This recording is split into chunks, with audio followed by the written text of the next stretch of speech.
诚实守信，确保品质的同时，不让客户花冤枉钱，是为客户省钱吗？不是，是还是不是？不是，它不是绝对。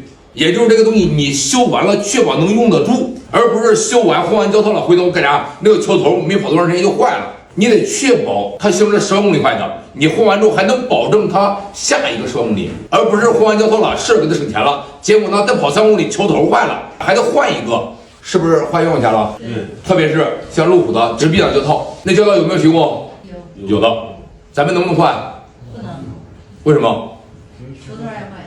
你换完胶套了，过一阵子球头坏了，换总成了，交到钱等于冤枉钱，白花了，这就叫冤枉钱。那弯臂胶套吗？可以换。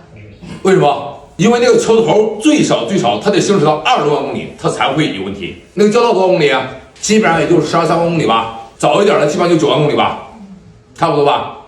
也就是换2个胶套，那个球头坏了都不错。那你说要换个总成，是不是就冤枉钱？你做到专业了，足够了解这个配件，才能做到这一点。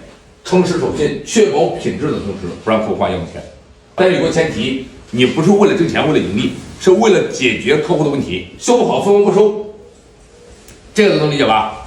像赛列装一个配件装上去了，先让他跑看看，有问题再检查别的，再修别的，是不是？咱们这儿是精准，咱们这儿实际是检查故障，应该是在这个行业里边时间周期是比较长的，在别处可能快速换个东西试试。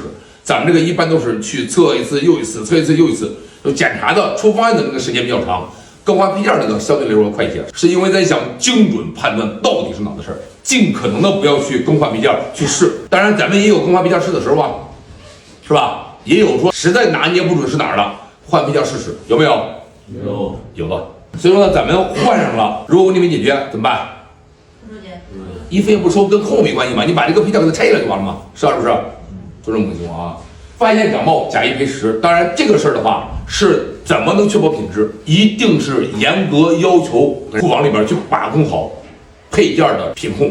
咱们跟上游签的都有个合同，如果他给咱们提供的，咱要的是原厂，他给咱提供的是假的高仿，他需要赔咱们新车。那当然这个事儿也得有个前提，如果你的量不够的话，你能签这个合同你签吗？一，咱们不给他还件；第二，就是你得准时给你结账。